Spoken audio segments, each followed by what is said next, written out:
ସମ୍ବଲପୁର ରେଢ଼ାଖୋଲରେ ଚାଞ୍ଚଲ୍ୟ। ବଡ଼ ଭଉଣୀକୁ ଅପେକ୍ଷା କରିଥିବା ବେଳେ ସାନ ଭଉଣୀକି ଦୁଷ୍କର୍ମ। ପରେ ବଡ଼ ଭଉଣୀ ଆସିବା ପରେ ବଡ଼ ଭଉଣୀକି ଅସଦାଚରଣ।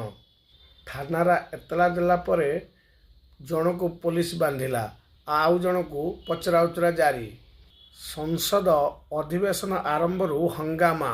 ଏସ୍ଆଇଆର୍କୁ ନେଇକି ହଙ୍ଗାମା ହୋଇଛି। ଦିନ 12ଟା ପର୍ଯ୍ୟନ୍ତ ମୁଲତବୀ ଘୋଷଣା କରିଛନ୍ତି ବାଚସ୍ପତି। ଆଜି ବିଶ୍ୱ ଏଡ୍ସ ଦିବସ। ସଚେତନତା ପାଇଁ ସାରା ଦେଶରେ କାର୍ଯ୍ୟକ୍ରମ ଅନୁଷ୍ଠିତ ହେଉଅଛି। ପୁଣି ଭୁବନେଶ୍ୱର କିଡ୍ସ ବିଶ୍ୱବିଦ୍ୟାଳୟରେ ଛାତ୍ର ମୃତ୍ୟୁ। ହଷ୍ଟେଲରୁ ମୃତଦେହ ଉଦ୍ଧାର। ବର୍ଷକରେ 3 ଜଣଙ୍କର ଗଲାଣି ଜୀବନ। ଆଜି ଦିନ 2ଟା ସମୟରେ ଭାରତ ଆଉ ଦକ୍ଷିଣ ଆଫ୍ରିକା ମଧ୍ୟରେ ପ୍ରଥମ ଟି20ର ଅନଲାଇନ୍ ଟିକେଟ୍ ବିକ୍ରି ଆରମ୍ଭ ହେବ।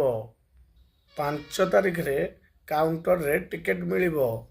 ନୂଆ ବର୍ଷ ପାଇଁ ଆରମ୍ଭ ହେଲା ରାଜଧାନୀରେ ଧରପକଡ଼। ବାର୍, ପବ୍, ବଡ଼ଦିନ, zero night celebration, dance party ଏସବୁ ପୋଲିସ ସ୍କାନରରେ। ପୁଣି ଆରମ୍ଭ ହେଲା ବାଂଲାଦେଶର ପୂର୍ବତନ ପ୍ରଧାନମନ୍ତ୍ରୀ ଶେଖ୍ ହସିନାଙ୍କ ଅଡ଼ୁଆ। ଓଡ଼ିଶା ବିଧାନସଭାରେ ଆରମ୍ଭରୁ ବିରୋଧୀଙ୍କ ପ୍ରଶ୍ନବାଣ। ଉତ୍ତର ରଖିଲେ ଆଇନମନ୍ତ୍ରୀ ପୃଥ୍ୱୀରାଜ ହରିଚନ୍ଦନ। ଦିଲ୍ଲୀ ପୋଲିସର ଆଜି ସଫଳତା, 3 ସନ୍ଦିଗ୍ଧଙ୍କୁ ବାନ୍ଧିଲା। ସଂସଦର ଶୀତ ଅଧିବେଶନ ଆରମ୍ଭ ହେବା ପୂର୍ବରୁ ପ୍ରଧାନମନ୍ତ୍ରୀ ମୋଦିଙ୍କର ଅଭିଭାଷଣ। ଲାଇକ୍ ଆଉ ସବସ୍କ୍ରାଇବ୍ କରିବାକୁ ଭୁଲିବେନି। ଜୟ ଜଗନ୍ନାଥ।